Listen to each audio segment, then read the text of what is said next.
ஜெபம் பண்ண கடவோம்.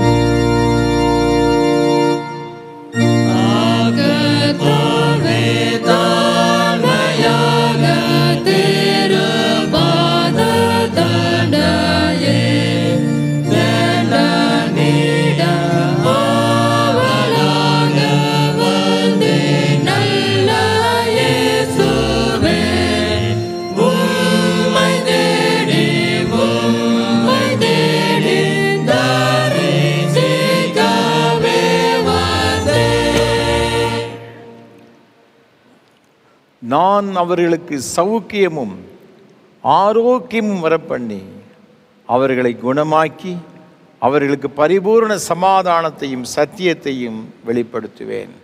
கர்த்தர் நல்லவர் என்பதை ருசித்து பாருங்கள். அவர் மீது நம்பிக்கை இருக்கிற மனுஷன் பாக்கியவான்.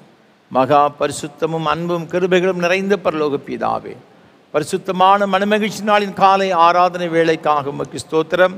ஆண்டவர் எங்கள் மத்தியில் எழுந்தருளி உம்முடைய பிரசன்னத்தில் நிறைத்து இந்த ஆராதனை எங்கள் ஒவ்வொருவருக்கு ஆசீர்வாதமாக இருக்க ஆண்டவர் எங்களுக்கு உதவி செய்ய வேண்டும் என்று மீட்பர் இயேசு கிறிஸ்துவின் பரிசுத்த நாமத்தில் தாழ்மையோடு ஜெபிக்கிறோம் ஜீவனுள்ள நல்ல பிதாவே, ஆமென்.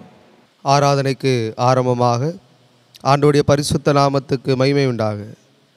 கீதம் 31 பாமாலை 21 பாடுவோம். சேனையின் கர்த்தா சீனிரே யெகோவா. கீதம் 31 பாமாலை 21 பாடுவோம்.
துன்மார்க்கன் தான் செய்த துன்மார்க்கத்தை விட்டு விலகி நியாயத்தையும் நீதியும் செய்வானே ஆகில் அவன் தன் ஆத்துமாவை பிழைக்க பண்ணுவான். தேவனுக்கு ஏற்கும் பலிகள் நொறுங்குண்டாவிதான். தேவனே நொறுங்குண்டதும் நறுங்குண்டதுமான இருதயத்தை நீர் புறக்கணீர். நான் எழுந்து என் தகப்பனிடத்திற்கு போய், தகப்பனே, பரத்துக்கு விரோதமாகவும் உமக்கு முன்பாகவும் பாவம் செய்தேன். இனிமேல் உம்முடைய குமாரன் என்று சொல்லப்படுவதற்கு நான் பாத்திரன் அல்ல என்பேன். பிரியமான சகோதர சகோதரிகளே, நம்முடைய பரமபிதாவாகிய சர்வ வல்லமையுள்ள தேவனுடைய அளவில்லா தயவினாலும் இரக்கத்தினாலும் பாவ மன்னிப்பை பெறுவதற்காக நாம் செய்த பலவிதமான பாவங்களையும் அக்கிரமங்களையும் அவர் சந்நிதியில் மாயமாய் மறைத்து கொள்ளாமல் பணிவும் தாழ்மையும் துக்கமும் கீழ்ப்படிதலும் உள்ள இருதயத்தோடு அறிக்கையிட வேத வசனம் பற்பல வாக்கியங்களில் நம்மை ஏவுகிறது. நாம் எக்காலத்திலும் தேவனுக்கு முன்பாக நம்முடைய பாவங்களை மனத்தாழ்மையை அறிக்கையிட வேண்டுவதுமன்றி அவருடைய திருக்கரங்களினாலே நாம் பெற்றுக்கொண்ட மேன்மையான உபகாரங்களுக்காக சோத்திரம் செலுத்தவும் மிகவும் சிறந்த அவருடைய புகழை பிரஸ்தாபம் பண்ணவும் அவருடைய மகா பரிசுத்த வசனத்தை கேட்கவும் நம்முடைய சரீரத்துக்கும் ஆத்மாவுக்கும் தேவையானவைகளுக்காக வேண்டிக் கொள்ளவும் நாம் கூடி வந்திருக்கிற தருணத்தில் பாவங்களை அறிக்கையிடுவது நமது விசேஷித்த கடமையாக இருக்கிறது. ஆகையால் இங்கே இருக்கிற நீங்கள் யாவரும் சுத்த இருதயத்தோடும் தாழ்ந்த சத்தத்தோடும் பரம கிருபாசன தண்டையில் என்னுடனே கூட சேர்ந்து நான் சொல்லுகிற பிரகாரம் சொல்ல உங்களை வேண்டிக் கொள்கிறேன். ஜெபம் பண்ண கடவோம். யாவரும் சேர்ந்து பொதுவான பாவரிக்கை ஜெபத்தை ஏறெடுப்போம். சர்வ வல்லமை மிகுந்த இரக்கமுள்ள பிதாவே, தப்பிப்போன ஆடுகளைப் போல நாங்கள் உம்முடைய வழிகளை விட்டு வலிவி அலைந்து போனோம். எங்கள் இருதயத்தின் யோசனைகளுக்கும் விருப்பங்களுக்கும் மிகவும் இணங்கி நடந்தோம். உமது பரிசுத்த கற்பனைகளுக்கு விரோதமாய் குற்றம் செய்தோம்.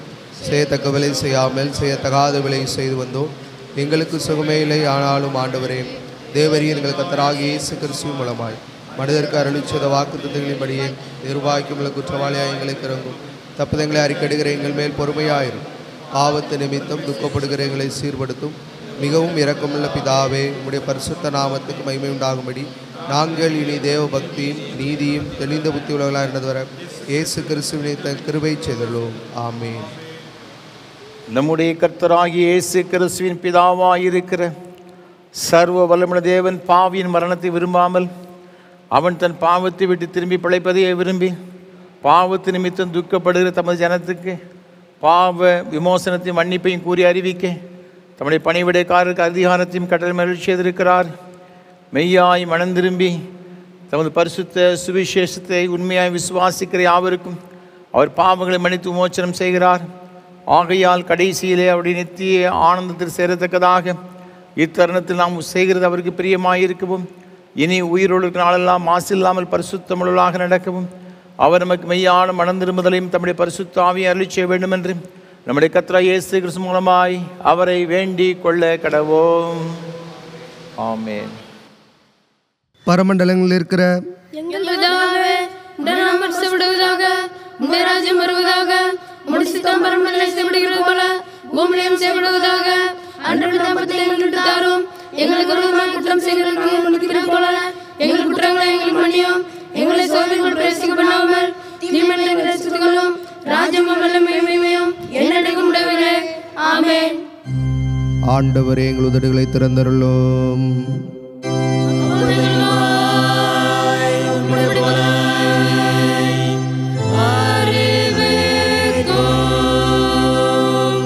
தேவனே, எங்களை ரட்சிக்க விரைவாய் வாரும். ஆண்டவரே, எங்களுக்கு சகாயம் பண்ண தேவரேயோ. பிதாவுக்கும் குமாரனுக்கும் பரிசுத்தாவிக்கும் மகிமை உண்டாவதாக. ஆதியிலும் இப்பொழுதும் எப்பொழுதுமான சதாகாலங்களிலும் மகிமை உண்டாவதாக.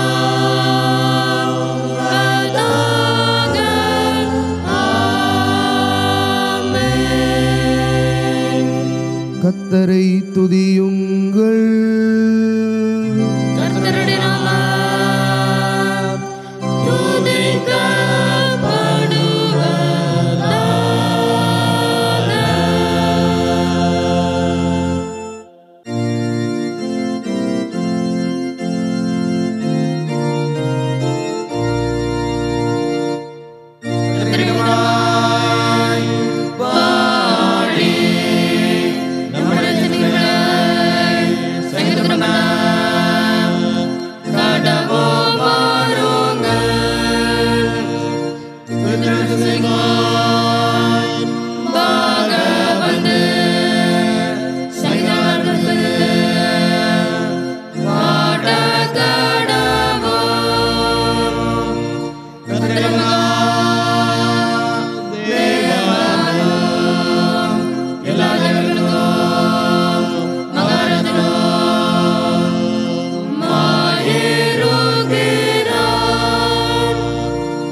முறைமுறையாக வாசிக்கும்படியாக தெரிந்து கொள்ளப்பட்ட சங்கீதம் 54ஆம் சங்கீதம்.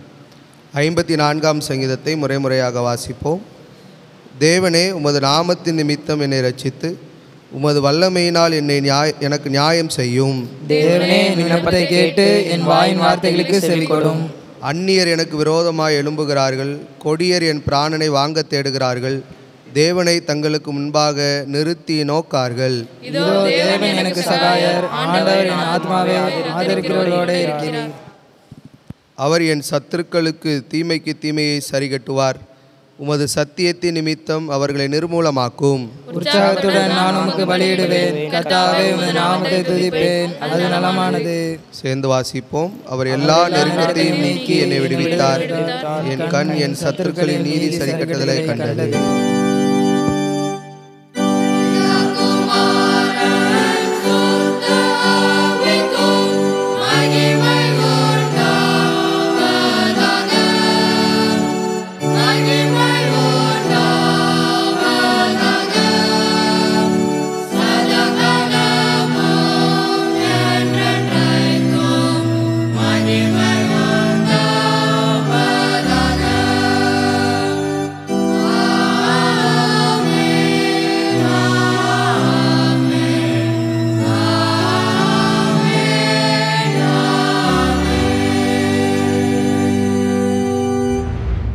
வாசிக்கும்படியாக குறிக்கப்பட்ட முதலாம் வேத பாடம் உபாகமம் புஸ்தகம் 4ஆம் அதிகாரம் 1ஆம் வசனம் முதல் 10ஆம் வசனம் உடைய.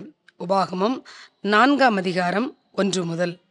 இஸ்ரவேலரே, நீங்கள் பிழைத்திருக்கும்படிக்கும் உங்கள் பிதாக்களின் தேவனாகிய கர்த்தர் உங்களுக்கு கொடுக்கிற தேசத்தில் நீங்கள் பிரவேசித்து அதை சுதந்தரித்து கொள்ளும்படிக்கும் நீங்கள் கைக்கொள்வதற்கு நான் உங்களுக்கு போதிக்கிற கட்டளைகளையும் நியாயங்களையும் கேளுங்கள். நான் உங்களுக்கு கற்பிக்கும் உங்கள் தேவனாகிய கர்த்தரின் கட்டளைகளை நீங்கள் கைக்கொள்ளும்படி நான் உங்களுக்கு கற்பிக்கிற வசனத்தோடே நீங்கள் ஒன்றும் கூட்டவும் வேண்டாம், அதில் ஒன்றும் குறைக்கவும் வேண்டாம். பாகால் பேயோரின் நிமித்தம் கர்த்தர் செய்ததை உங்கள் கண்கள் கண்டிருக்கிறது. பாகால் பேயோரை பின்பற்றின மனிதரையெல்லாம் உன் தேவனாகிய கர்த்தர் உன் நடுவில் இராதபடிக்கு அழித்து போட்டார்.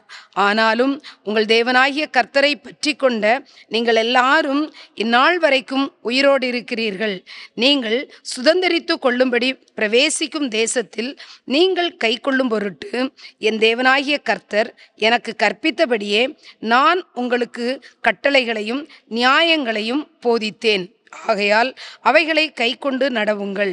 ஜனங்களின் கண்களுக்கு முன்பாகவும் இதுவே உங்களுக்கு ஞானமும் விவேகமுமாயிருக்கும். இந்த கட்டளைகளையெல்லாம் கேட்டு இந்த பெரிய ஜாதியே ஞானமும் விவேகமுள்ள ஜனங்கள் என்பார்கள். நம்முடைய தேவனாகிய கர்த்தரை நாம் தொழுது கொள்ளுகிற போதெல்லாம் அவர் நமக்கு சமீபமாய் இருக்கிறது போல தேவனை இவ்வளவு சமீபமாய் பெற்றிருக்கிற வேறே பெரிய ஜாதி எது? இந்நாளில் நான் உங்களுக்கு விதிக்கிற இந்த நியாயப்பிரமாணம் முழுமைக்கும் ஒத்த இவ்வளவு நீதியுள்ள கட்டளைகளையும் நியாயங்களையும் பெற்றிருக்கிற வேறே பெரிய ஜாதியும் எது? ஓரேபிலே உன் தேவனாகிய கர்த்தருக்கு முன்பாக நீ நிற்கும்போது கர்த்தர் என்னை நோக்கி ஜனங்களை என்னிடத்தில் கூடி வரச் செய்து என் வார்த்தைகளை அவர்கள் கேட்கும்படி பண்ணுவேன். அவர்கள் பூமியில் உயிரோடு இருக்கும் நாளெல்லாம் எனக்கு பயந்திருக்கும்படி அவைகளை கற்றுக்கொண்டு தங்கள் பிள்ளைகளுக்கும் போதிக்க கடவர்கள் என்று சொல்லிய நாளில் உன் கண்கள் கண்ட காரியங்களை நீ மறவாதபடிக்கும் உன் ஜீவனுள்ள நாளெல்லாம் அவைகள் உன் இருதயத்தை விட்டு நீங்காதபடிக்கும் நீ எச்சரிக்கையாயிருந்து உன் ஆத்துமாவை ஜாக்கிரதையாய் காத்துக்கொள். அவைகளை உன் பிள்ளைகளுக்கும் உன் பிள்ளைகளின் பிள்ளைகளுக்கும் அறிவிக்க கடவாய் என்பதே. வாசிக்கும்படியாக குறிக்கப்பட்ட முதலாம் வேத பாடம் வாசித்து முடிந்தது. வாசிக்க குறிக்கப்பட்டுள்ள இரண்டாவது வேத பாடம் யோவான் எழுதின சுவிசேஷம் 15ஆம் அதிகாரம் 10 முதல் 17ஆம் வசனம் வரை.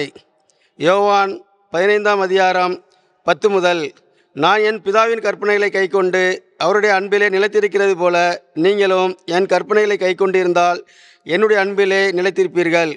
என்னுடைய சந்தோஷம் உங்களில் நிலைத்திருக்கும் படிக்கும் உங்கள் சந்தோஷம் நிறைவாய் இருக்கும் படிக்கும் இவைகளை உங்களுக்கு சொன்னேன். நான் உங்களில் அன்பாய் இருக்கிறது போல நீங்களும் ஒருவரில் ஒருவர் அன்பாய் இருக்க வேண்டும் என்பதே என்னுடைய கற்பனையாக இருக்கிறது. ஒருவன் தன் சிநேகிதருக்காக தன் ஜீவனை கொடுக்கிற அன்பிலும் அதிகமான அன்பு ஒருவரிடத்தில் இல்லை. நான் உங்களுக்கு கற்பிக்கிற யாவையும் நீங்கள் செய்வீர்களானால் என் சிநேகிதராக இருப்பீர்கள். இனி நான் உங்களை ஊழியக்காரன் என்று சொல்கிறதில்லை. ஊழியக்காரன் தன் எஜமான் செய்கிறதை அறிய மாட்டான்.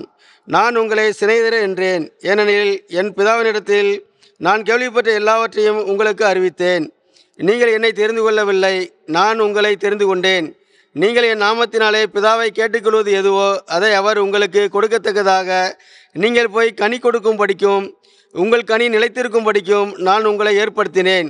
நீங்கள் ஒருவரில் ஒருவர் அன்பாக இருக்க வேண்டும் என்றே இவைகளை உங்களுக்கு கற்பிக்கிறேன். வாசிக்க குறிக்கப்பட்டுள்ள 2வது வேத பாடம் வாசித்தாயிற்று.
வானத்தையும் பூமியும் படைத்த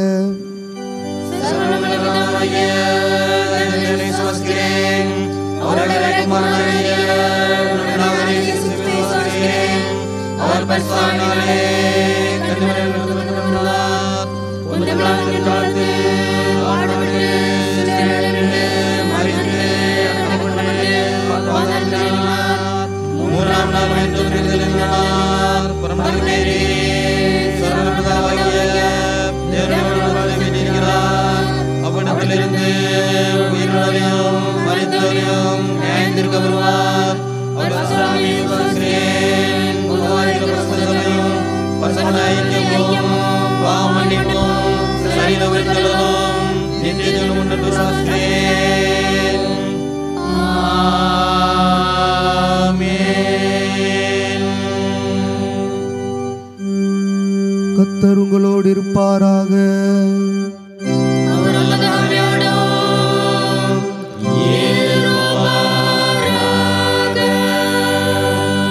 ஜெபம் பண்ண கடவோம்.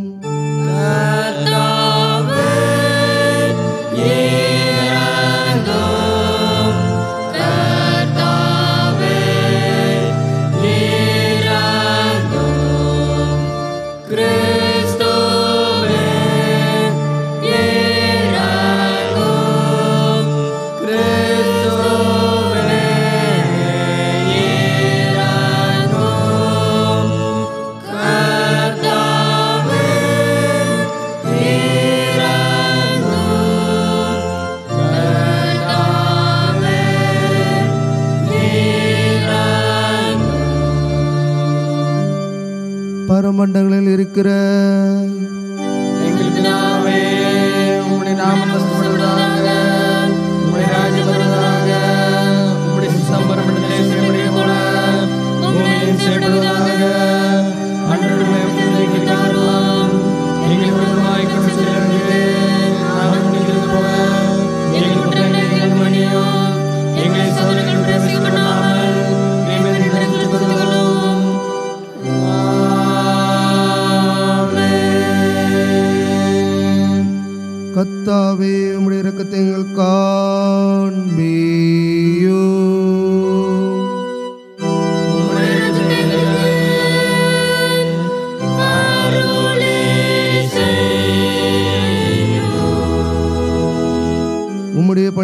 எங்களுக்கு நீதியை தருப்பீயோ.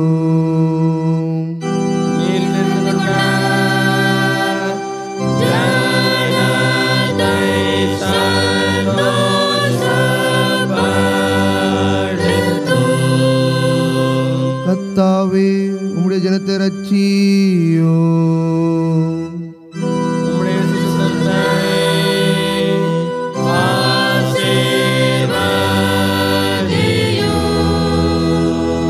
கர்த்தாவே எங்கள் காலத்து சமாதானத்தை கட்டளையிடு.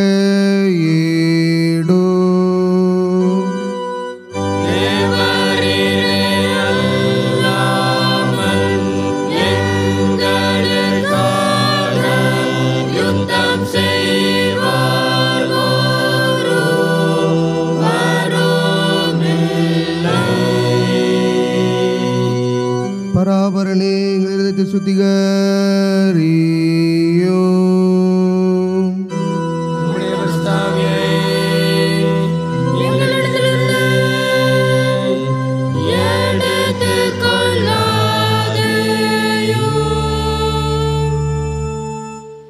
பிரசன்ன திருநாளுக்கு பின்வரும் 4ஆம் ஞாயிறு சுருக்க ஜெபம்.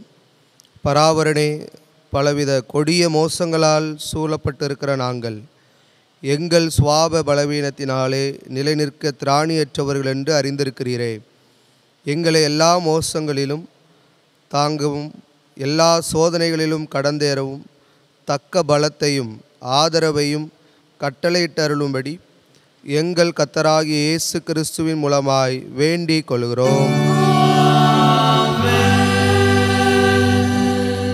சமாதானத்துக்கு காரணரும் ஏக சிந்தை விரும்புகிறவருமாகிய தேவனே, உம்மை அறிவதே நித்திய ஜீவன், உம்மை சேவிப்பதே மெய் சுவாதீனம். தேவரீரை தஞ்சமாக கொண்டிருக்கிற உமது அடியாராகிய நாங்கள் எந்த விரோதியுடைய வல்லமைக்கும் பயப்படாதிருக்கும்படியாக எங்கள் சத்துருக்கள் செய்கிற எல்லா பிரயத்தனங்களின்று எங்கள் கர்த்தராகிய இயேசு கிறிஸ்துவின் வல்லமையினால் எங்களை காப்பாற்றி அருளோம். சர்வ வல்லமையுள்ள நித்திய தேவனே, இந்நாள் வரையும் எங்களை சுகமாய் நடத்தி வந்த எங்கள் பரமபிதாவாகிய கர்த்தாவே, இந்நாளிலும் அது மிகுந்த வல்லமையால் எங்களை காப்பாற்றி நாங்கள் யாதொரு பாவத்துக்குட்படாமலும் எவ்விதமான மோசத்திலும் அகப்படாமலும் உமது பார்வைக்கு நீதியாயிருக்கிறது எப்பொழுதும் செய்கிறதற்கு நாங்கள் செய்கிற எல்லாவற்றையும் ஆளுகையினாலே நடத்தி அருள வேண்டும் என்று எங்கள் கர்த்தராகிய இயேசு கிறிஸ்துவின் மூலமாய் வேண்டிக் கொள்கிறோம். மகா அதிசயங்களை செய்கிற சர்வ வல்லமையுள்ள நித்திய தேவனே, எங்கள் பேராயர்கள் மேலும் ஆயர்கள் மேலும் சபை ஊழியர்கள் மேலும் அவர்கள் விசாரணைக்கு ஒப்புவிக்கப்பட்ட எல்லா சபைகள் மேலும் ஆரோக்கியம் தருகிற உம்முடைய கிருபையுள்ள ஆவியை அனுப்பி அவர்கள் உமக்கு உத்தம பிரியமானவர்களாய் நடக்கும்படி உமது ஆசீர்வாதமாகிய பணி அவர்கள் மேல் ஓயாமல் பெய்யச் செய்தருளும். கர்த்தாவே, எங்கள் காரிய கர்த்தரும் மத்தியஸ்தரும் ஆகிய இயேசு கிறிஸ்துவுக்கு மகிமை உண்டாக இதை கட்டளையிட்டருளும். இத்தருணத்தில் ஒருமனப்பட்டு உம்மை நோக்கி எங்கள் பொதுவான விண்ணப்பங்களை செய்ய எங்களுக்கு கிருபை அளித்த சர்வ வல்லமையுள்ள தேவனே, 2 பேராவது 3 பேராவது என் நாமத்தினாலே கூடி வரும் பொழுது அவர்கள் கேட்கிறவர்களை அருளிச் செய்ய என்று வாக்கருளி இருக்கிறீரே. கர்த்தாவே, உமது அடியாராக எங்களுக்கு வேண்டிய நன்மைகள் உண்டாக எங்கள் விருப்பங்களை வேண்டுதல்களை இப்பொழுது நிறைவேற்றி இம்மையில் நம்முடைய சத்தியத்தை அறிகிற அறிவையும் மறுமையிலே நித்திய ஜீவனையும் எங்களுக்கு கட்டளையிட்டருளும்.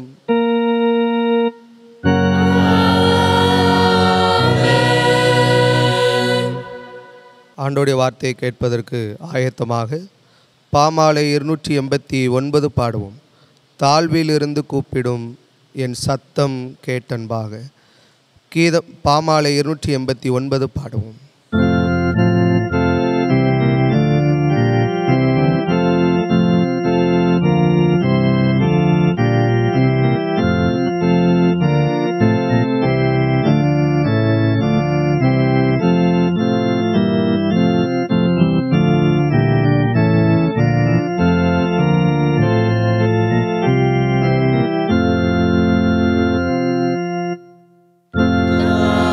தாழ்விலிருந்து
கர்த்தரும் இரட்சகருமான இயேசு கிறிஸ்துவின் ஈழநேற்ற நாமத்தினாலே திருநெல்வேலி திருமண்டலம் கல்லடைக்குறிச்சி CSA கிறிஸ்து ஆலயத்தின் சார்பாக இந்த ஆராதனை வேளையில் பங்கு பெறும்படி வந்திருக்கிற அனைவரையும் அன்போடு கூட வாழ்த்துகிறேன், வரவேற்கிறேன். ஆண்டவருடைய கிருபையும் ஆசீர்வாதமும் உங்களோடு கூட எப்பொழுதும் நிலைத்திருப்பதாக. ஒவ்வொரு வாரமும் உங்களோடு கூட சேர்ந்து கர்த்தரை ஆராதிப்பதில் மிகுந்த மகிழ்ச்சி அடைகிறேன். விசேஷமாக இந்த வாய்ப்புகளை நமக்கு தந்து கொண்டு வருகிற நம்முடைய அன்பிற்கும் மரியாதைக்கும் உரிய அருமையான ஐயா சாது சுந்தர் செல்வராஜ் அவர்களுக்காக உள்ளத்தின் ஆழத்திலிருந்து கர்த்தரை துதிக்கிறேன், ஸ்தோத்தரிக்கிறேன். நம்ம எல்லாரும் கர்த்தரை ஆராதிப்பதன் மூலமாக மென்மையான ஆசீர்வாதங்களை பெற்றுக்கொள்ள வேண்டும் என்ற ஒரு பெரிய தரிசனத்தோடு ஒரு வாஞ்சியோடு கூட ஐயா அவர்கள் நமக்கு இந்த வாய்ப்புகளை வழங்கி கொண்டு வருகிறார்கள். கர்த்தர் தாமே சாது ஐயா அவர்களையும் அவர் செய்து கொண்டு வருகிற ஏஞ்சல் தொலைக்காட்சி ஊழியங்கள் மற்றும் இயேசு ஊழியங்களை அபரிவிதமாய் ஆசீர்வதிப்பாராக. நம்முடைய தனி ஜபங்களிலே, குடும்ப ஜபங்களிலே ஐயா அவர்களுக்காக செய்து கொண்டு வரும் ஊழியங்களுக்கு ஜபிப்போம், ஆண்டவருடைய ஆசீர்வாதங்களை பெற்றுக்கொள்வோம். இதே ஆராதனை வேளையை நாம் ஞாயிறுதோறும் காலை 7 மணிக்கு ஆராதனை வேளை CSA டயசிஸ் என்ற யூடியூப் சேனலிலும் நாங்கள் ஒளிபரப்பு செய்கிறோம். அதையும் நீங்கள் மற்றவர்களுக்கு அறிமுகப்படுத்துங்கள். ஆண்டவருடைய ஆசீர்வாதங்களை பெற்றுக்கொள்ள அன்போடு கேட்டுக்கொள்கிறேன். இந்த ஆராதனை வேளை மிகுந்த ஜபத்தோடும் அதிக பிரயாசத்தோடு கூட நாங்கள் உங்களுக்கு வழங்கி கொண்டு வருகிறோம். உங்களுடைய ஜபங்கள் அதிகமாக எங்களுக்கு தேவை. எனக்காக, என்னோடு கூட இந்த ஊழியத்தில் பங்கெடுத்து கொண்டு வருகிற ஒவ்வொரு கர்த்தருடைய பிள்ளைகளுக்காக, குடும்பங்களுக்காக விசேஷமாக நீங்கள் ஜபிக்கும்படியாக மிகுந்த அன்போடு நான் கேட்டுக்கொள்கிறேன். அது மாத்திரமல்ல, இந்த ஆராதனை வேளை ஒளிப்பதிவு செய்வதற்கு ஏராளமான தேவைகள் உண்டு. கர்த்தர் உங்கள் உள்ளத்தை வரணும்னு சொன்னால் நீங்கள் மனம் வந்து தாங்க உங்களை முன்வர உங்களை மிகுந்த அன்போடு நான் கேட்டுக்கொள்கிறேன். நிச்சயமாகவே இதனுடைய பலனை இம்மையிலும் மறுமையிலும் ஆயிரமாக பெற்றுக்கொள்வீர்கள் என்பதில் சந்தேகம் கிடையாது. அது மாத்திரமல்ல, இந்த ஆராதனை வேளையை நாங்கள் ஒவ்வொரு வாரமும் ஒளிப்பதிவு செய்து உங்களுக்கு வழங்கி கொண்டு வருகிறோம். நமக்கு அவசரமாக ஒரு அப்டேட் வெர்ஷனில் ஒரு வீடியோ கேமரா ஒன்று தேவைப்படுகிறது. அதற்காக நீங்கள் ஜெபிக்கும்படியாக உங்களை அன்போடு நான் கேட்டுக்கொள்கிறேன். அது மாத்திரமல்ல, கர்த்தர் உங்கள் உள்ளத்தில் எவ்வாறு சொன்னால் உங்களால் இயன்றதை நீங்கள் கொடுத்து இதை வாங்குவதற்கு நீங்கள் உதவி செய்யும்படியாக ஒரு மிகுந்த அன்போடு கூட கேட்டுக்கொள்கிறேன். இது அநேகருக்கு ஆசீர்வாதமாக இருக்கிறது. நிச்சயமாகவே அதனுடைய ஆசீர்வாதங்களை நீங்கள் பெற்றுக்கொள்வீர்கள் என்பதில் சந்தேகம் கிடையாது. விசேஷமாக இந்த நாளின் இந்த ஆராதனை வேளையை ஒளிப்பதிவு செய்வதற்கு நமக்கு உதவி செய்த சென்னையை சார்ந்த ஒரு ஓய்வு பெற்ற பேராசிரியருடைய குடும்பத்திற்காக கர்த்தரை துதிக்கிறேன், ஸ்தோத்தரிக்கிறேன். விசேஷமாக இந்த நாளிலும் தன்னுடைய திருமண நாளை கொண்டாடும்படியாக தேவன் கொடுத்த எல்லா கிருபைகளுக்காக கர்த்தரை துதிக்கிறேன், ஸ்தோத்தரிக்கிறேன். கர்த்தர் தான் இந்த புதிய ஆண்டு அவளுக்கு மிகவும் ஆசீர்வாதம் மகிழ்ச்சியும் நிறைந்த ஒரு ஆண்டை காணப்பட ஆண்டவர் அனுகிரகம் செய்வாராக. நம்முடைய ஊழியத்தை அதிகமாய் நேசிக்கிறவர்கள், நமக்காக ஜெபிக்கின்ற ஒரு அருமையான குடும்பத்தின் பிள்ளைகள், அதற்காக கர்த்தரை நன்றியோடு கூட துதிக்கிறேன். இந்த அருமையான குடும்பத்தினரை தேவன் தாமே அபரிவிதமாய் ஆசீர்வதிப்பாராக. தேவன் அவளுக்கு கொடுத்த அன்பு மகளுக்காகவும் கர்த்தரை துதிக்கிறேன், ஸ்தோத்தரிக்கிறேன். அதன் காலத்தில் எல்லாவற்றையும் நேர்த்தியாய் செய்கிற ஆண்டவர் அருமையான சகோதரருடைய வாழ்க்கையிலும் எல்லா காரியங்களையும் நேர்த்தியாக செய்து அருமையான மகளை ஆசீர்வதிப்பாராக. அது மாத்திரமல்ல, இவருடைய அன்புக்குரிய சகோதரிக்காகவும் ஆண்டவரை துதிக்கிறேன், ஸ்தோத்தரிக்கிறேன். இந்த அருமையான குடும்பங்களை இந்த புதிய ஆண்டிலே எல்லா விதமான நன்மையினாலும் கிருபையினாலும் ஆசீர்வாதத்தினாலும் நிரப்பி ஆண்டவர் வழிநடத்துவாராக. ஏசாயா தீர்க்கதரிசன புஸ்தகம் 45ஆம் அதிகாரம் 2, 4 ஆகிய வசனங்களில் வேதம் சொல்லுகிறபடியே, நான் உனக்கு முன்னே போய் கோணலானவைகளை செவ்வையாக்குவேன், வெண்கல கதவுகளை உடைத்து இரும்பு தாழ்பால்களை முறித்து அந்தகாரத்தில் இருக்கிற பொக்கிஷங்களையும் ஒளிப்பிடத்தில் இருக்கிற புதையல்களையும் உனக்கு கொடுப்பேன் என்ற வாக்கின்படியே இந்த அருமையான பிள்ளைகளுக்கு இந்த ஆண்டில் எல்லா விதமான நன்மைகளையும் கிருபைகளையும் கொடுத்து ஆசீர்வதிப்பாராக. அது மாத்திரமல்ல, இந்த ஊழியங்களை பல வகையிலே நீங்கள் ஜெபித்து தாங்கி கொண்டு வருகிறீர்கள். அதற்காக எல்லாருக்காகவும் கர்த்தரை துதிக்கிறேன், ஸ்தோத்தரிக்கிறேன். தொடர்ந்து இந்த ஆண்டு முழுவதும் வருகிற நாட்கள், மாதங்கள், ஆண்டுகள், ஜீவகாலம் முழுவதும் கர்த்தருடைய கிருபையும் பிரசன்னமும் உங்களோடு கூட இருந்து ஆசீர்வதித்து வழிநடத்துவதாக. ஆமென். தொடர்ந்து கர்த்தர் நம்மோடு கூட பேசும்படியாக நாம் ஜெபம் செய்வோம். நேசிக்கிற நல்ல தகப்பனே, உம்முடைய திருவார்த்தைகளை கேட்க வந்திருக்கிறோம் அப்பா. எங்களோடு கூட பேசும். இன்றைக்கு நாங்கள் கேட்கின்ற உம்முடைய வேத வசனங்கள் எங்கள் ஒவ்வொருவருக்கும் மிகவும் பிரயோஜனமாக இருக்கவும், வாழ்க்கையிலே நாங்கள் அதை அபியாசப்படுத்தவும், உம்முடைய மேன்மையான நன்மைகளை பெற்றுக்கொள்ளவும் பரலோகத்தின் தேவன் எங்களுக்கு கிருபை பாராட்டும்படியாக நாங்கள் ஜெபிக்கின்றோம். இந்த ஆராதனை வந்திருக்கின்ற உமது பிள்ளைகள் ஒவ்வொருவரையும் உடைய கரத்தில் கொடுக்கிறோம்.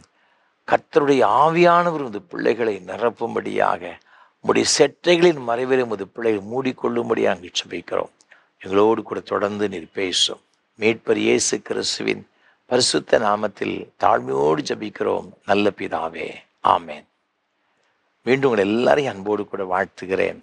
கர்த்தருடைய கிருபையும் ஆசீர்வாதம் உங்களோடு கூட எப்பொழுதும் நிலைத்திருப்பதாக. இந்த நாளிலும் கூட நாம் சிந்திக்கும்படியாக நமக்கு கொடுக்கப்பட்டிருக்கின்ற தியான பொருள் அன்பு. அன்பில் ஒருமைப்படுதல் என்று சொல்லப்பட்டிருக்கிறது. அன்பிலே நாம் எல்லாரும் ஒன்றுபட வேண்டும் என்று நமக்கு இந்த வாரத்திலே நமக்கு ஒரு தியான தலைப்பாக கொடுக்கப்பட்டிருக்கிறது. அன்பான ஆண்டவருடைய பிள்ளைகளே, இந்த உலகத்தில் ஆண்டவர் சொல்லும் பொழுது கடைசி நாட்களில் அக்கிரமம் மிகுதியாவதினாலே அன்பு தணிந்து போகும் சொல்லப்பட்டிருக்கிறது. இந்த அன்பே இல்லாத காலங்களில் வாழ்ந்து கொண்டிருக்கிற நமக்கு இன்றைக்கு திருச்சபை நமக்கு கொடுக்கின்ற ஒரு ஆலோசனை, வேத வசனத்தின் மூலமாக நமக்கு கொடுக்கின்ற ஒரு ஆலோசனை என்ன அப்படின்னு பார்த்தீங்கன்னா, எல்லாரும் அன்பிலே ஒன்றுபட வேண்டும், அன்பிலே நிலைத்திருக்க வேண்டும், நாம் அன்பு செலுத்த வேண்டும் என்று சொல்லப்பட்டிருக்கிறது.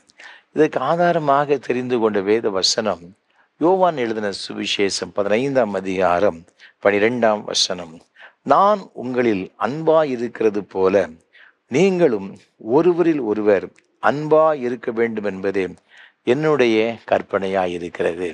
இங்கு வேதவசனம் மிக அழகாக சொல்லுகிறது. ஆண்டவர் சொல்லுகின்றார், நான் உங்களில் அன்பாய் இருக்கிறது போல நீங்களும் ஒருவரில் ஒருவர் அன்பாய் இருக்க வேண்டும் என்று கற்றுக் கொடுக்கிறது. இந்த அன்பு நம்முடைய வாழ்க்கையில ரொம்ப முக்கியம் என்று நாம் பார்த்தோம். ஏனென்றால் இன்றைக்கு நம்முடைய அநேக குடும்பங்கள்ல இந்த அன்பு இல்லாதபடியினால் பிரிந்து போகிற ஒரு சூழ்நிலையை நாம் பார்க்கின்றோம். ஒரு காலத்துல 20-30 வருஷத்துக்கு முன்னால பார்த்தீங்கன்னா அநேக கூட்டு குடும்பங்கள் இருந்துச்சு. தாத்தா பாட்டி இருப்பாங்க, அவங்களுக்கு 4 பிள்ளைகள் இருப்பாங்க, 4 பிள்ளைகளும் ஒரே வீட்டில் வசித்து கொண்டு வருவாங்க.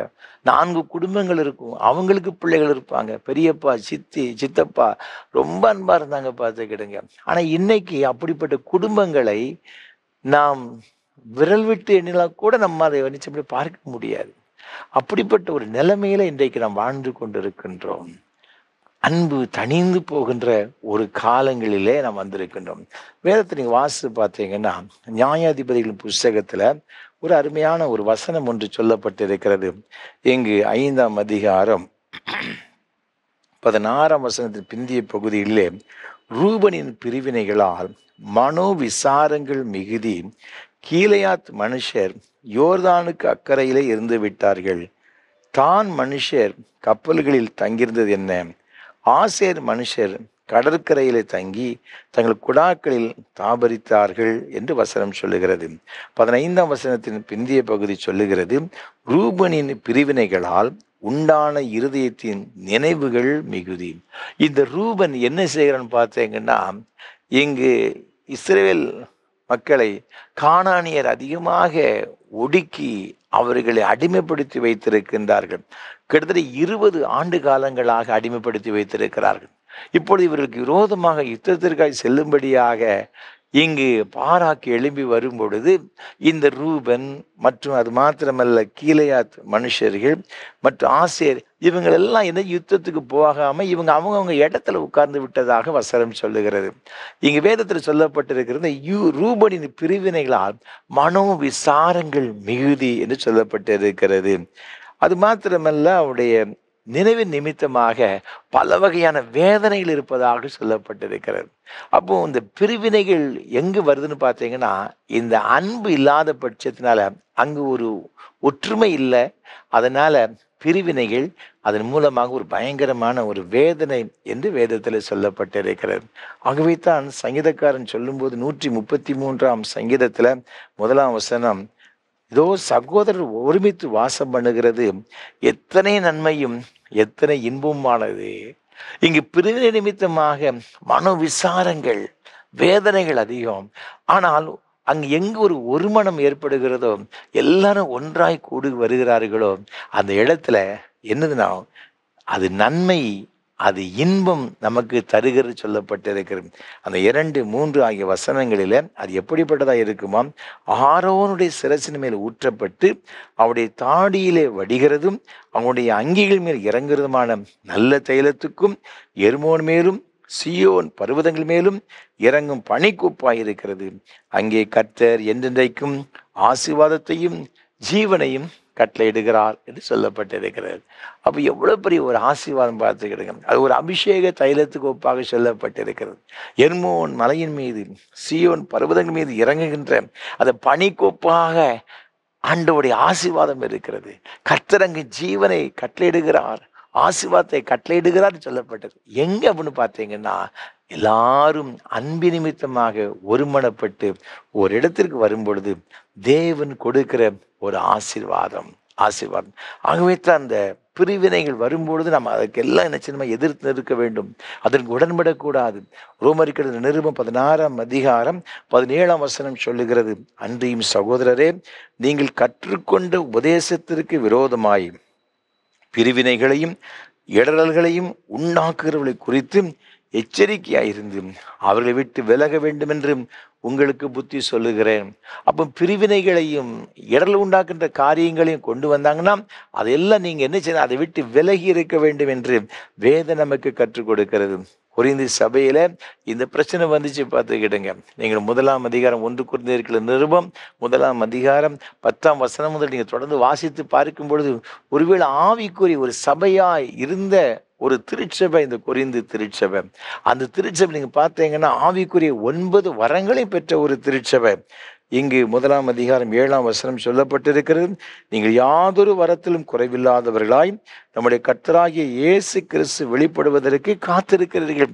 ஆண்டோடைய வருகைக்கு காத்திருந்த திருச்சபையில என்ன ஆச்சுன்னு பார்த்தீங்கன்னா, காலப்போக்கில் சில பிரச்சனைகள், அங்குள்ள பிரிவினைகள் வந்து விட்டது. 12ஆம் வசனம் சொல்லுகிறது, உங்களில் சிலர் நான் பவுலை சேர்ந்தவன் என்றும், நான் அப்பல்லோவை சேர்ந்தவன் என்றும், நான் கேபாவை சேர்ந்தவன் என்றும், நான் கிறிஸ்துவை சேர்ந்தவன் என்றும் சொல்லுகிறபடியால் நான் இப்படி சொல்லுகிறேன். கிறிஸ்து பிரிந்திருக்கிறாரா? பவுலாக உங்களுக்கு சிலுவையில் அறையப்பட்டான் என்று அவர் சொல்லுகின்றதை நாம் பார்க்கின்றோம். அந்த அளவிற்கு அந்த திருச்சபையில பல வகையான பிரிவினைகள் உண்டாக ஆரம்பித்தது. நீங்க தொடர்ந்து ஒவ்வொரு அதிகாரத்திலையும் பார்க்கும் பொழுது பல பாவமான ஒரு காரியங்கள், பிரச்சனைகள் இந்த சபையில காணப்படுகிறதை பார்க்கிறோம். ஆகவே தான் வசனம் சொல்லுகிறது, இப்படிப்பட்ட பிரிவினைகளை கொண்டுவர்களை குறித்து நீங்க ரொம்ப ஜாக்கிரதையா இருக்க வேண்டும். அப்படின்னா நம்ம என்ன செய்யணும், அன்பில நம்ம நிலைச்சிருக்கணும், அன்பில உறுதியாய் தரித்திருக்கணும், அன்பில் நாம் எப்பொழுதும் ஒன்றுபட வேண்டும் என்று நமக்கு வேதம் கற்றுக் கொடுக்கிறது. இந்த அன்புக்கு ஏன் அவ்வளவு ஒரு முக்கியத்துவம் வேதத்துல சொல்லப்பட்டிருக்கிறது? இந்த அன்பினால் நமக்கு கிடைக்கிற ஒரு ஆசீர்வாதம் என்ன என்று பார்க்கும் பொழுது, நீங்க வேதத்துல வாசித்து பார்த்தீங்கன்னா 1 சாமுவேல் புஸ்தகத்துல இங்க 18ஆம் அதிகாரத்துல வேதம் மிக அழகாக சொல்லுகிறது. 1ஆம் வசனத்துல இங்கு யோனத்தான் தாவீதுடைய இந்த அன்பை குறித்து சொல்லப்பட்டிருக்கின்றது. அவன் சவுலோட பேசி முடித்த பின்பு யோனத்தானுடைய ஆத்துமா தாவீதின் ஆத்துமாவோடு ஒன்றாய் இசைந்திருந்தது. யோனத்தான் அவனை தன் உயிரை போல சிநேகித்தான். யோனத்தான் சவுலின் மகன், சவுல் ராஜாவுடைய மகன். இந்த தாவீதை எப்படி சிநேகித்தான் பார்த்தீங்கன்னா, உயிரை போல சிநேகித்தான். யோனத்தான் அவன் தாவீதினுடைய ஆத்மாவோடு கூட என்ன செய்ததுன்னா, அந்த யோனத்தானுடைய ஆத்மா ஒன்றாய் இசைந்திருந்ததுன்னு சொல்லப்பட்டிருக்கிறது. அந்த அளவிற்கு அவங்க அன்பில ரொம்ப பிணைக்கப்பட்டிருந்தாங்க. இந்த சாமுவேல் ராஜா மூலமாக ஆண்டவர் இந்த தாவீது என்ன செய்தான்னு அபிஷேகம் பண்ணி வைத்து விட்டார். சவுலுக்கு அப்புறமாக தாவீதைத்தான் என்ன செய்தான்னு ஆண்டவர் தேர்ந்தெடுத்திருக்கிறார். இது யோனத்தானுக்கு நன்றாக தெரியும். ஆக்சுவலா இந்த வம்ச வரலாற்றின்படி சவுலுக்கு அப்புறம் யோனத்தான் தான் ராஜாவாக வேண்டும். இது சவுலுக்கு நன்றாக தெரியும், யோனத்தானுக்கு தெரியும். ஆனால் தேவ திட்டம் இப்போ தாவீது ராஜாவாக ஆண்டவர் அபிஷேகம் பண்ணும்படியாக ஏற்படுத்தி வைத்திருக்கிற அந்த திட்டத்தை யோனத்தானுக்கு தெரியும். அப்படி இருந்த பொழுதிலும் கூட சவுல் பல முறை இந்த தாவீதை கொலை செய்யும்படியாக எத்தனிக்கும் பொழுது அவனுக்கு பல வகையில் உதவி செய்து யாருன்னு பார்த்தீங்கன்னா இந்த யோனத்தான். ஒருவேளை தனக்கு கிடைக்க போகிற வரவேண்டிய இந்த மேன்மையான இந்த ராஜ அந்தஸ்தை தாவீதுக்கு போக நன்றாய் தெரிந்திருந்த பொழுதிலும் கூட அவன் என்ன செய்தான்னு பார்த்தீங்கன்னா தாவீதை உயிரை போல நேசிக்கிறதை பார்க்கிறான். யோனத்தான் மரித்து போனாலும் கூட யுத்த களத்தில் தாவீது என்ன செய்தான்னு பார்த்தீங்கன்னா, நீங்கள் 2 சாமுவேல் புஸ்தகம் 9ஆம் அதிகாரம் 1ஆம் வசனம் சொல்லுகிறது, யோனத்தான் நிமித்தம் என்னால் தயவு பெறத்தக்கவன் எவனாவது சவுலின் வீட்டாரில் இன்னும் மீதியாக இருக்கிற உண்டா என்று தாவீது கேட்டான். யோனத்தான் நிமித்தம். ஒருவேளை தாவீதுக்கு ஜென்ம பகையாக இருந்தது யாருன்னு பார்த்தீங்கன்னா யோனத்தானுடைய தகப்பனாகிய சவுல் ராஜா இந்த தாவீதை கொலை செய்வதற்கு எத்தனை முறை எத்தனைத்து என்பதை நம்ம எல்லாரும் வேதத்தில் அறிந்திருக்கிறோம். அவருடைய மகன் தான் யோனத்தான். பார்த்துக்கிடுங்க, யுத்த காலத்தில் மறித்து போனான். ஆனால் அவன் தன் மீது வச்ச அந்த அன்பின் நிமித்தமாக அவன் சொல்லுகின்றான், யோனத்தான் நிமித்தம் அவனுடைய குடும்பத்தில் தயவு பெறத்தக்கவன் யாராயிலும் இருக்கிறான் விசாரிக்கிறான். விசாரித்து நீங்கள் பார்த்தீங்கன்னா 6ஆம் வசனத்தில் அங்கு யோனத்தானுடைய மகன் மேவிபோசேத்தை அவன் கண்டுபிடிக்கின்றான். அவனை பார்த்து சொல்லுகின்றான் 7ஆம் வசனத்தில், நீ பயப்படாதே, உன் தகப்பனாகிய யோனத்தான் நிமித்தம் நான் நிச்சயமாய் உனக்கு தயை செய்து உன் தகப்பனாகிய சவுலின் நிலங்களெல்லாம் உனக்கு திரும்ப கொடுப்பேன். நீ என் பந்தியில் நித்தம் அப்பம் புசிப்பாய் என்றான். சவுலுக்கு என்னென்ன அவருடைய தாத்தா அவருடைய தகப்பன் யோனத்தானுக்கு என்னென்ன இடங்கள் உண்டோ நிலங்கள் உண்டோ எல்லாவற்றையும் தாவீது அபகரித்து கொள்ளவில்லை. எல்லாத்தையும் கொடுத்துட்டு அவன் சொல்றான், நீ என் பந்தியில் நித்தம் அப்பம் புசிப்பாய். ஒரு ராஜகுமாரனை போல நீ என் சமூகத்தில் இருப்பாய். எவ்வளவு பெரிய ஒரு பாக்கியம்! சந்ததிக்கு தயை கிடைக்க பண்ணுகிற ஆண்டவர் நம்முடைய ஆண்டவர். அன்பான ஆண்டவருடைய பிள்ளைகளே, நாம இந்த அன்பில் பெருகும் பொழுது ஆண்டவர் நமக்கு கொடுக்கிற ஒரு ஆசீர்வாதம் என்ன தெரியுமா?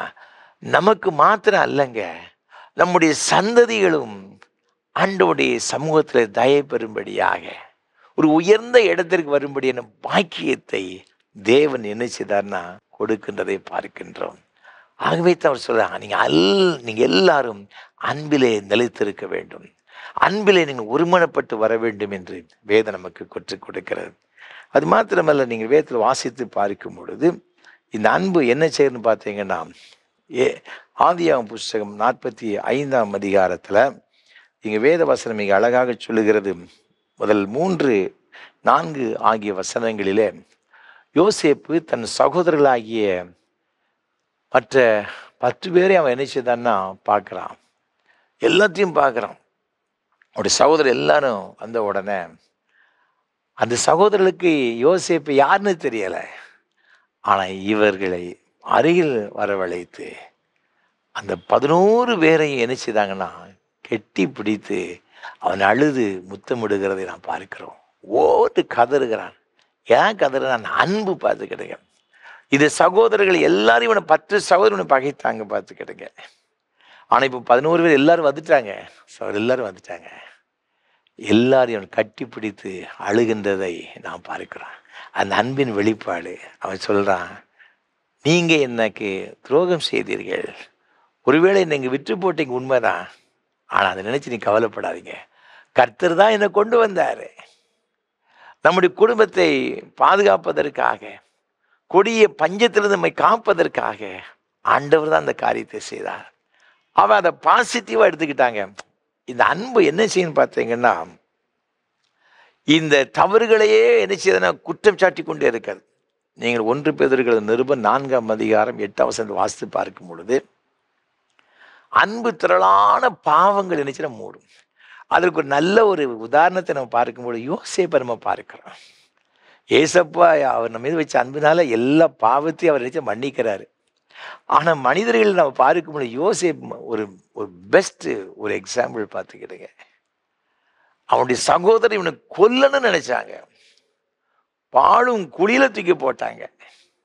ஒரு அடிமை போல கூட பிறந்த சகோதரனை விற்று போட்டாங்க 20 வெள்ளி காசுக்கு.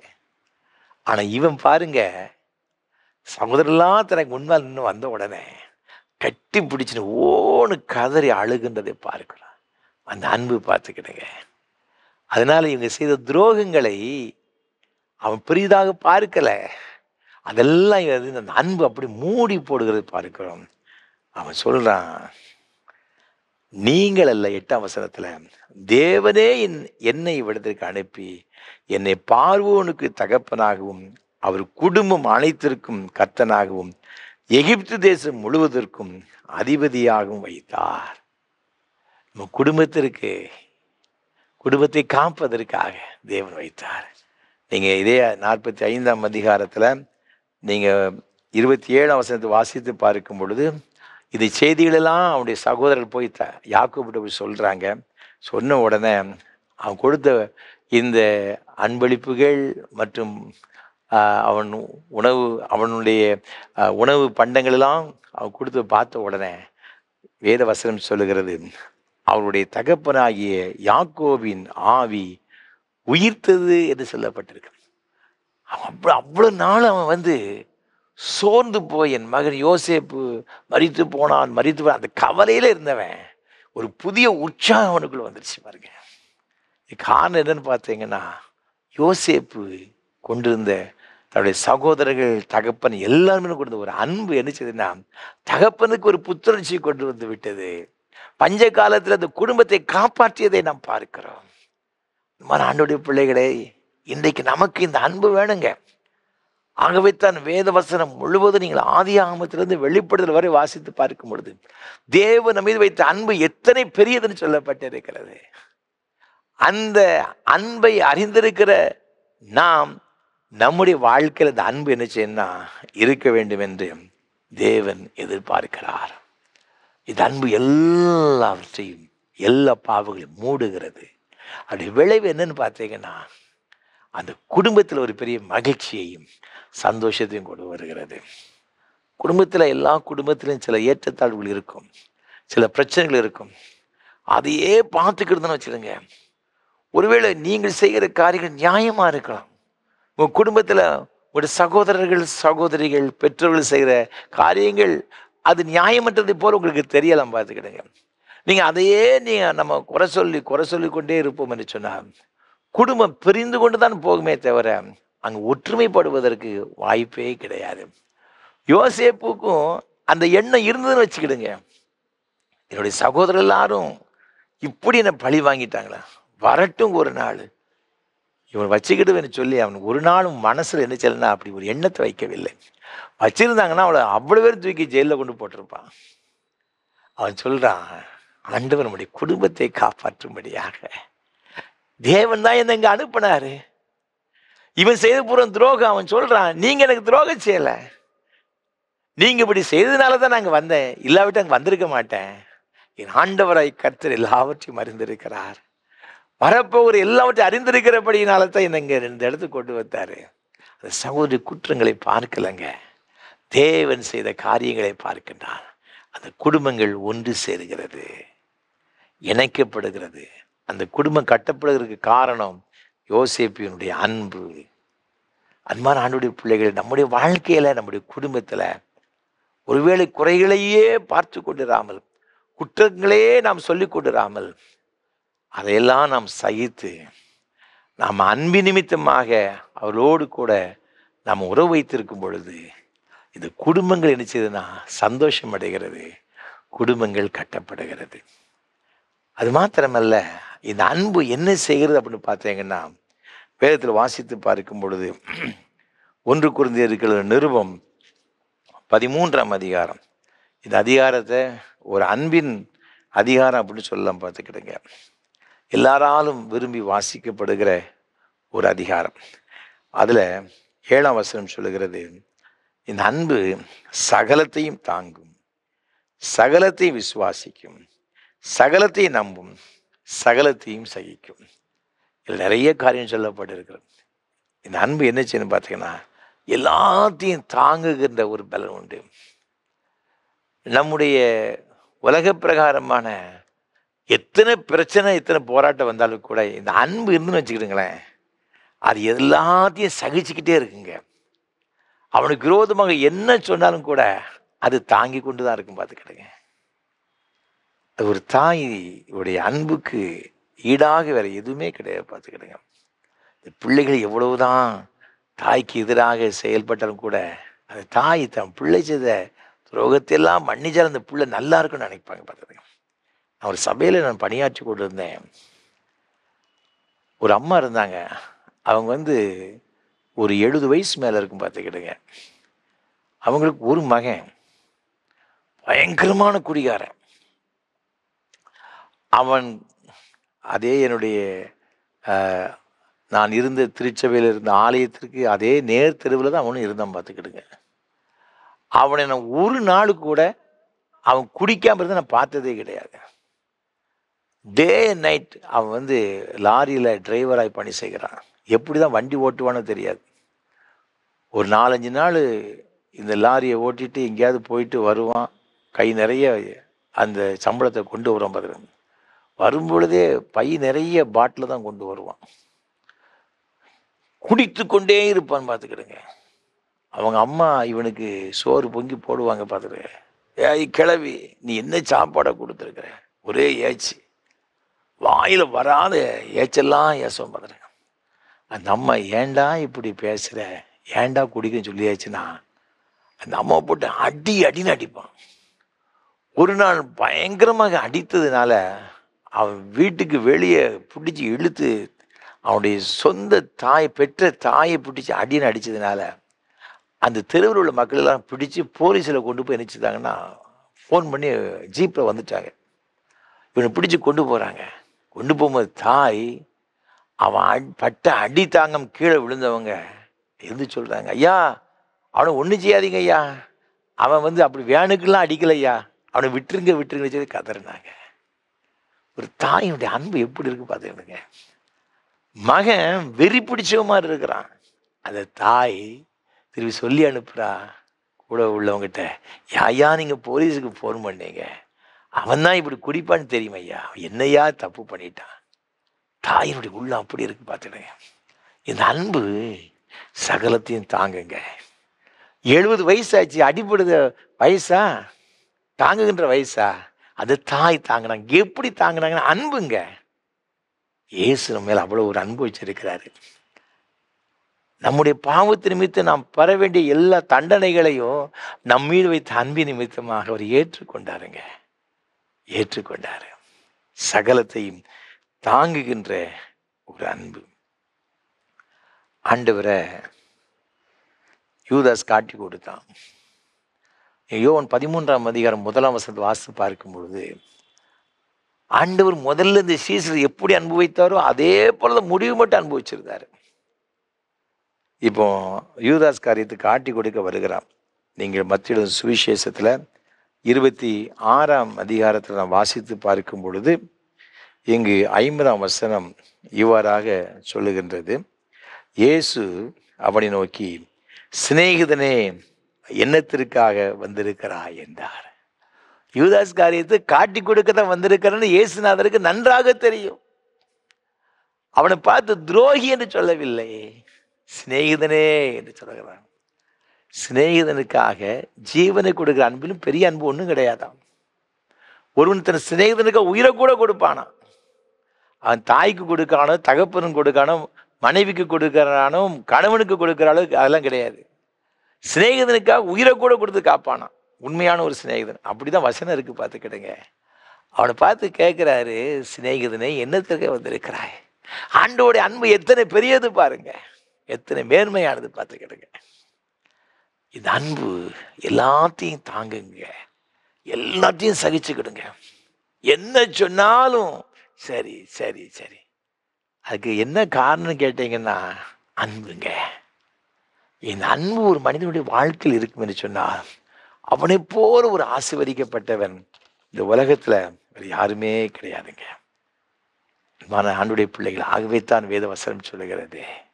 ஆண்டவர் சொன்னாரு, என் பிள்ளைகளே, நான் உங்களை அன்பா இருக்கிறது போல நீங்களும் ஒருவரில் ஒருவர் அன்பாயிருங்க.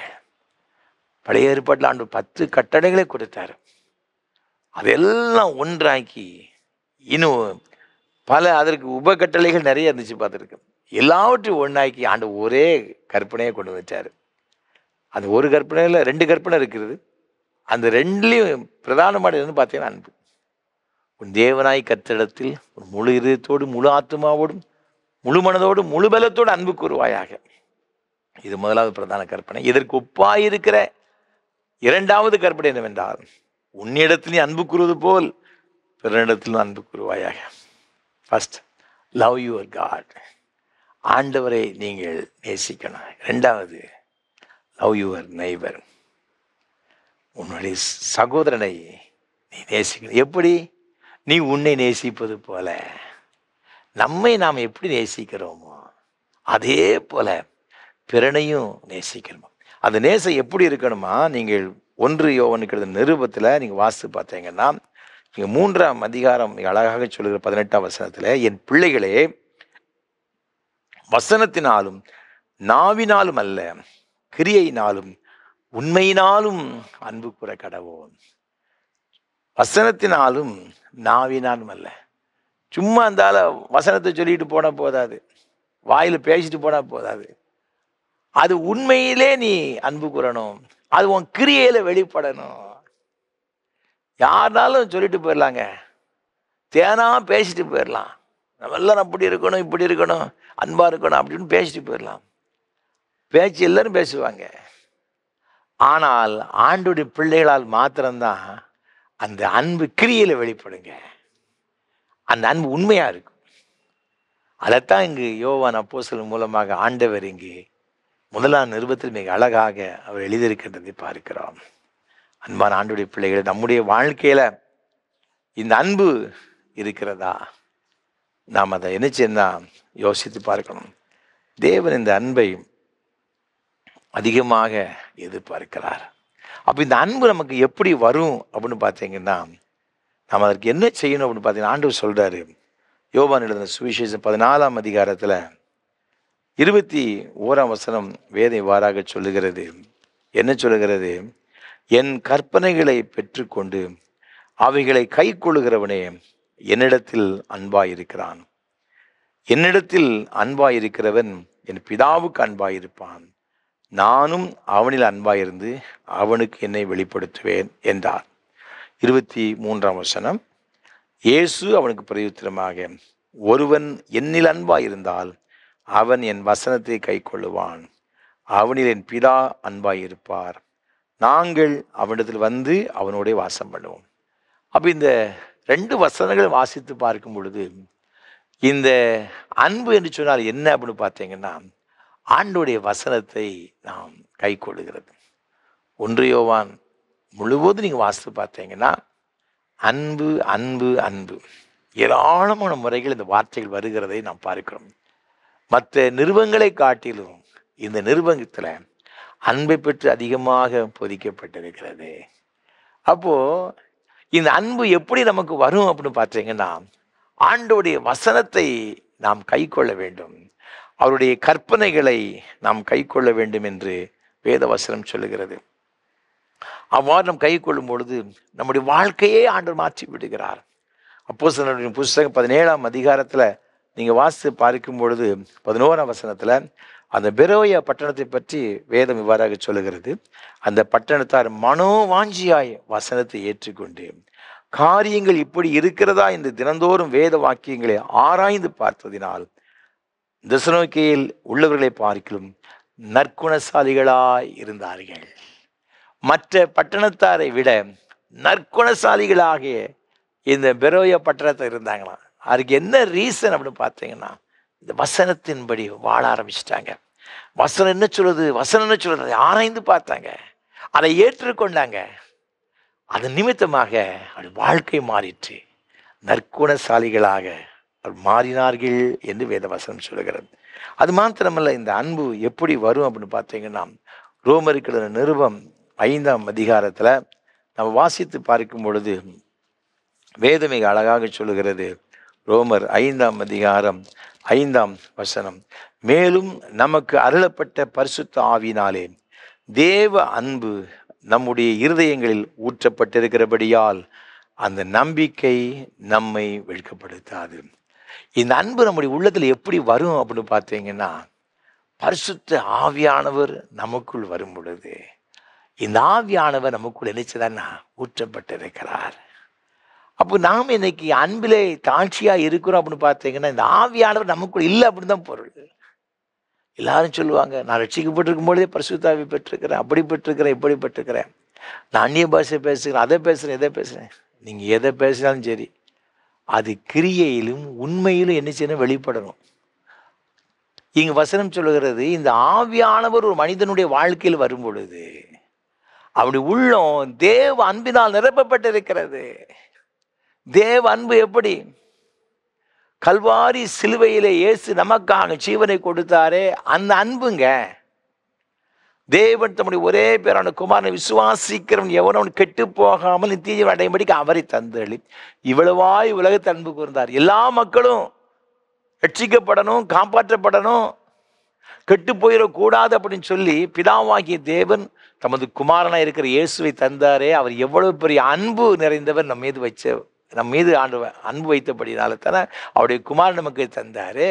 அப்போ அந்த தெய்வீக அன்பு நமக்குள் இருக்கும் என்று நாம் சொல்லுவோம் என்று சொன்னால், நாம் பிறரை என்ன செய்யணும், நேசிக்கணும்.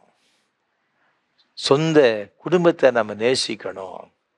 கணவன் மனைவியை நேசிக்கணும், மனைவி கணவனை நேசிக்கணும், பெற்றோர்கள் பிள்ளைகளை நேசிக்கணும், பிள்ளைகள் பெற்றோர்களை நேசிக்கணுங்க. குடும்பங்களில் இன்னைக்கு பல குழப்பங்கள், பிரச்சனைகள், போராட்டங்கள், ஒருத்தருக்கு புரிந்து கொள்ள முடியாத தன்மைகள், சந்தேகங்கள். ஏன் இது வருதுங்க? அன்பு கிடையாதுங்க. அன்பு கிடையாது. வசனத்தின்படி வாழுகிறது இல்லை. நான் ரட்சிக்கப்பட்டுக்கிறேன், நான் சர்ச்சுக்கு போகிறேன், நான் காணிக்க கொடுக்கிறேன், நல்லதுதான். ஆனா உனக்குள்ள அந்த அன்பு இல்லையே, ஆவியானவருடைய பிரச்சனை உங்களுக்குள்ள இல்லையே. ஆனா நாம சொல்றோம், நான் ஆவியானவர் பெற்றிருக்கிறேயா, பரிசுத்தாவியை பெற்றிருக்கிறேன் அப்படி சொல்றீங்க. இது ஆவியானவர் பெற்றிருந்தீங்கன்னா உங்க அன்பு என்ன செய்யணும், இருக்கணுங்க. கிரியில்லாத விசுவாசம் செத்துதான் இருக்கிறது. தேவன் அன்பாக இருக்கிறாருங்க. தேவன் அன்பா இருக்கிறார். அன்பினால நம்ம செய்கிற கிரியை மாத்திரம்தான் அது தேவனுக்கு பிரியமானது. அன்பான ஆண்டவருடைய பிள்ளைகளே, ஆண்டவர் நமக்கு இந்த புதிய வருஷத்துல, இந்த முதல் மாதத்துல நாம கடந்து போகிறோம். ஆண்டவனுக்கு சொல்றாரு, மகனே மகளே, இந்த வருஷத்துல என்னுடைய அன்பில் நிலைச்சிரு.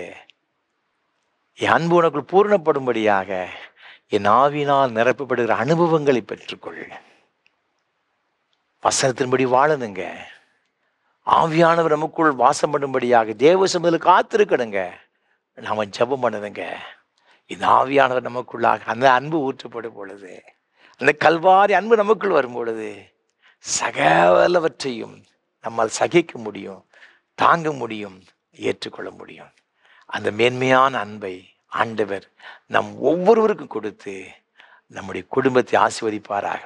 ஒரு பரலோக சந்தோஷத்தை கொடுத்து நம்முடைய குடும்பத்தை வழிநடத்துவாராக. அப்படிப்பட்ட கிருபைகளை கர்த்தர் தாமே ஊர் தந்து நம்மை வழிநடத்துவாராக, ஆசீர்வதிப்பாராக. ஆமென். அர்ப்பணிப்பின் பாடலாக கீதம் 504 கிறிஸ்துவ கீர்த்தனை 216 பாடுவோம்.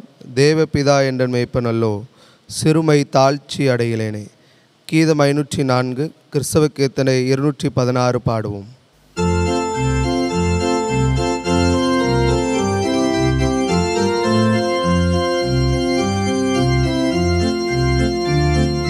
தேவபிதா என்ற மேய்ப்பனல்லோ சிறுமை தாழ்ச்சி அடைகிலேனே.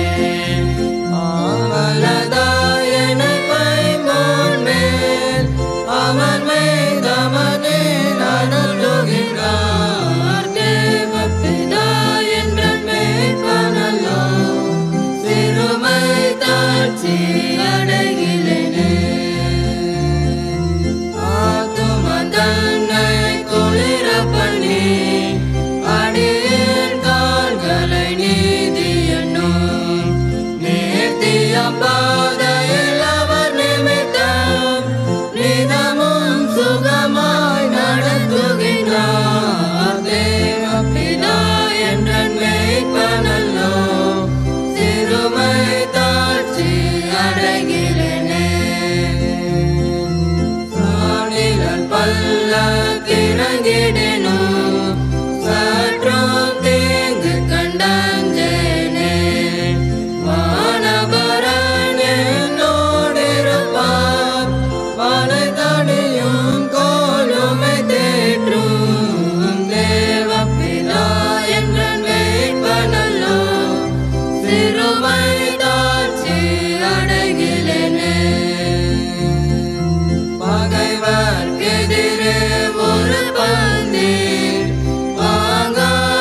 என் வீட்டினில் சிறப்போடு நெடுநாள் கொடியாய் நிலைத்திருப்பேன்.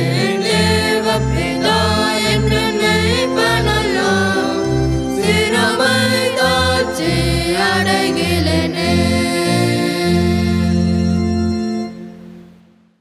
ஜெபம் செய்வோம். கிருபை நிறைந்த ஆண்டவரே, இது நல்ல ஆசீர்வாதமான வேலைக்காக உமக்கு ஸ்தோத்திரம். அன்பிலே நாங்கள் ஒருமனப்பட்டிருக்கணும், ஒற்றுமைப்பட வேண்டும் என்று, ஒன்றுபட வேண்டும் என்று எங்கள் கற்றுக் கொடுத்த உம்முடைய வார்த்தைகளுக்காய் ஸ்தோத்திரம். அன்பில்லாதவன் தேவனை அறியவே முடியாது, அறியான்னு சொல்லப்பட்டிருக்கிறது. ஆண்டவரே, நாங்கள் உம்முடைய அன்பிலே நிலைத்திருக்கும்படியான கிருபைகளை கொடுத்து ஆசீர்வதிப்பீராக. அன்பு சகலவற்றையும் தாங்கும் என்று சொல்லப்பட்டிருக்கிறதப்பா. இந்த அன்பு குடும்பத்தில் சமாதானத்தையும் சந்தோஷத்தையும் கொண்டு வரும். குற்றங்களையும் குறைகளையும் பார்த்து கொண்டே இருக்காது, மற்றவர்களை நியாயம் தீர்த்து கொண்டுராதுன்னு சொன்னீங்கப்பா. இந்த அன்பு எங்களுடைய சந்ததிகளுக்கு தயையை கொண்டு வருகிற என்று உடைய வசனத்தின் மூலமாக எங்களோடு கூட பேசின உம்முடைய வார்த்தைகளுக்கு ஸ்தோத்திரம். தகப்பனே, இந்த ஆண்டின் முதல் மாதத்தை நாங்கள் கடந்து போகிற ஐயா, ஆண்டவரே, எங்களுடைய ஜீவகாலம் எல்லாம் இந்த உம்முடைய அன்பினாலுக்கு நிரப்புங்க சுவாமி. உலகத்திலே நாங்கள் என்ன இருந்தாலும் என்ன இல்லாவிட்டாலும் இந்த அன்பு இல்லாவிட்டால் ஒரு பிரயோஜனம் கூட கிடையாதப்பா. இது அன்பை மாத்திரம் எங்கள் உள்ளத்தில் இது ஊற்றும்படியாய் நாங்கள் ஜெபிக்கிறையா. உமது வசனத்தின்படி நாங்கள் வாழ்ந்து காண்பிக்க எங்கள் ஒவ்வொருவருக்கும் உதவி செய்வீராக. இந்த ஆராதனையில் பங்கெடுத்து கொண்டிருக்க ஒவ்வொரு பிள்ளைகளுக்கு ஜெபிக்கிறோம். அநேக வேளைகளில் இந்த அன்பு தாட்சி நிமித்தமாக குடும்பங்களிலே ஏற்படுகிற பிரச்சனைகள், கசப்புகள் ஏராளம் ஏராளம். அநேக குடும்பங்கள் பிரிந்து போகிறாங்க சுவாமி. கணவன் மனைவி பிரிந்து போகிறாங்க, பிள்ளைகள் பிரிந்து போகிறாங்க சுவாமி. வேறு எங்கேயோ ஒரு அன்பை தேடி அலைந்து போகிற ஒரு சமுதாயத்தை, இளம் தலைமுறை நாங்கள் பார்க்கிற ஐயா. இது எல்லாம் கர்த்தர் அகற்றி போடுவீராக. அன்பினால் எங்களுடைய குடும்பத்தை கட்டி எழுப்பும்படியாய் ஜெபிக்கிறோம். இன்றைக்கு பிசாசானவன் பல வகையான கசப்பு உணர்ச்சிகளை கொண்டு வந்து குடும்பங்களை சீரழித்து கொண்டிருக்கிறீங்கப்பா. இந்த பிசாசின் கண்ணிகள் இயேசு கிறிஸ்துவின் நாமத்தில் திரிக்கப்பட்டு போவதாக. எங்களுடைய குடும்பங்கள் இணைக்கப்பட நாங்கள் ஜெபிக்கிறோம் ஐயா. எங்களுடைய குடும்பத்தில் காணப்படுகிற குறைகள் எல்லாம் அகற்றுங்கப்பா. ஒருவரை நேசிக்க வேண்டும் என்று சொன்னீங்களே சுவாமி. ஆண்டவரை கிறிஸ்துவை நேசித்தது போல நீங்களும் ஒருவரை நேசியுங்கள் என்று சொன்னீங்களப்பா. ஆண்டவரே, அந்த அன்பினால் எங்களை எல்லாரையும் நிரப்புவீராக. தேவாவியினால் ஊற்றப்படுகிற, பரிசுத்த ஆவியினால் ஊற்றப்படுகிற அன்பினால் உமது பிள்ளைகளை இப்பொழுது நிரப்பணும் நாங்கள் ஜெபிக்கிறோம் ஐயா. ஆண்டவர், உம்முடைய பிள்ளைகளாக, ஆண்டவரே, உம்முடைய மகனாக மகளாக ஜீவகாலம் எல்லாம் வாழணும் ஐயா. இது குடும்பம் ஒரு குட்டி பரலோகத்தை போல ஐயா. அந்த மகிழ்ச்சியும் சந்தோஷமும் சமாதானமும் ஒவ்வொரு நாளும் ஒவ்வொரு நிமிடமும் ஒவ்வொரு நொடியும் இருக்க வேண்டும் நாங்கள் ஜெபிக்கிறோம் அப்பா. இது குடும்பத்தை உம்முடைய கரத்தில் கொடுக்கிறோம் ஐயா. பிரிந்திருக்கிற குடும்பத்தில் காணப்படுகிற பிரிவினையின் ஆவிகள் இயேசுவின் நாமத்தில் அகன்று போவதாக. குடும்பங்கள் ஒன்று சேர்க்கப்படுவதாக. தகப்பனே, பெற்றோர்களுக்கும் பிள்ளைகளுக்கும் இருக்கிற பிரச்சனைகள் மாறி போவதாக. தகப்பனே, உமக்கு ஸ்தோத்திரம் ஐயா. அநேக பிள்ளைகளப்பா எதிர்பார்த்திருக்கின்ற ஏதோ ஒரு காரியம் பெற்றோர்களுக்கு கிடைக்காதபடியினால அவர்கள் பல வகையான பாவ காரியங்கள் அடிமைப்பட்டு போனதை அறிந்திருக்கிறீங்கப்பா. இந்த அடிமைத்தனத்திலிருந்து உமது பிள்ளைகளை கர்த்தர் விடுதலையாக்கும்படி நாங்கள் ஜெபிக்கின்றோம். தகப்பனே, உமக்கு ஸ்தோத்திரம் ஐயா. குடும்பங்கள் சிதலமடைந்து கிடக்கிறதப்பா, பாழாய் கிடக்கிறதப்பா. அதை கட்டி எழுப்புவீராக. உன்னிடத்திலிருந்து தோன்றினவர்கள் பாழாய் கிடக்கிற ஸ்தலங்களை கட்டுவார்னு சொன்னீங்களப்பா. எங்களுடைய பிள்ளைகளை கட்டி எழுப்பும்படியாக, நாங்கள் இதை கட்டி எழுப்பும்படியாக, எங்களுடைய குடும்பங்கள் ஒன்று சேர்க்கப்படும்படியாக கர்த்தர் ஆசீர்வதிப்பீராக சுவாமி. ஆண்டவரே, உமக்கு ஸ்தோத்திரம் ஐயா. அன்பில்லாத தன்மையினால் எத்தனை வகையான பிரச்சனைகள் என்ற குடும்பங்கள் சந்திக்கின்றார்கள். இதெல்லாம் இன்றோடு மாறி போவதாக. பிசாசின் கண்ணிகளிலிருந்து எங்களுடைய பிள்ளைகள் விடுதலையாக்கப்படும்படியா நாங்கள் ஜெபிக்கின்றோம். ஆண்டவர் அவ்வாறு செய்கிற தயவுக்காக உமக்கு ஸ்தோத்திரம். சின்ன சிறு குழந்தைகள் ஆசீர்வதிங்கப்பா. படிக்கின்ற பிள்ளைகளுக்கு விசேஷித்த ஞானத்தை தருவீராக. ஆண்டவரே, இன்னும் சீக்கிரத்தில் ஆண்டவரே உமக்கு பிள்ளைகள் அரசு தேர்வுக்காக ஆயத்தப்பட்டு கொண்டிருக்க அறிந்திருக்கிறீங்க. தேர்வு எழுத போகிற அறிந்திருக்கிறேங்கப்பா. என்னுடைய பிள்ளைகளுக்கு இப்படி விசேஷித்த ஞானத்தை பரத்திலிருந்து கொடுப்பீராக. ஆண்டவரே, இந்த பிள்ளைகளுக்கு பரீட்சை காலங்கள் ஏற்படுகிற எந்த ஒரு பலவீனங்களும் பிள்ளைகள் தொடாதபடிக்கு காத்துக்கொள்ளுவீராக சுவாமி. படித்து முடித்து விட்டு வேலைக்கு காத்திருக்கிற பிள்ளைகளுக்கு நல்ல வேலை வாய்ப்புகளை தாங்கப்பா. ஆண்டவரே, வெளிநாடுகளை சென்று பணி செய்ய விரும்புகிற பிள்ளைகளுக்கு ஜெபிக்கிறோம். அவருடைய வாஞ்சிகள் விருப்பங்கள் எல்லாம் கத்தை நிறைவேற்றி கொடுப்பீராக. திருமணத்திற்கு காத்திருக்கிற சகோதர சகோதரிகளுக்காக ஜெபிக்கிறோம் அப்பா. தகப்பனே, உமது பிள்ளைகளுடைய வாழ்க்கை அற்புதம் நடக்கும்படியாக நாங்கள் ஜெபிக்கின்றோம். கண்ணீரோடு கொண்டு சமூகத்தில் ஆண்டவரே, யார் யாரெல்லாம் உம்மை நோக்கி பார்த்து கொண்டிருக்கிறார்களோ ஒருவருடைய முகம் கூட வெட்கப்பட்டு போகவே கூடாது. அவர்கள் அவர் நோக்கி பார்த்து பிரகாசம் அடைந்தார்கள், அவர் முகங்கள் வெட்கப்படவில்லை என்று சொல்லப்பட்டு இருக்கிறதப்பா. ஆண்டவரே, உமது பிள்ளைகளை கண் நோக்கி பார்ப்பீராக. என் மகனுக்கு என் மகளுக்கு ஆண்டவர் திருமண வயதெல்லாம் தாண்டி சென்று விட்டது, வயது அதிகமாகி விட்டது, இன்னும் திருமணம் ஆகவில்லை சொல்லி வேதனையோடு கூட புலம்புகின்ற அருமையான பெற்றோர்களுக்காக ஜெபிக்கின்றோம் ஐயா. அன்பு சகோதர சகோதரிகளுக்கு ஜெபிக்கின்றோம். கர்த்தர் உமது பிள்ளைகளுடைய வாழ்க்கையில் ஒரு அற்புதம் செய்வீராக.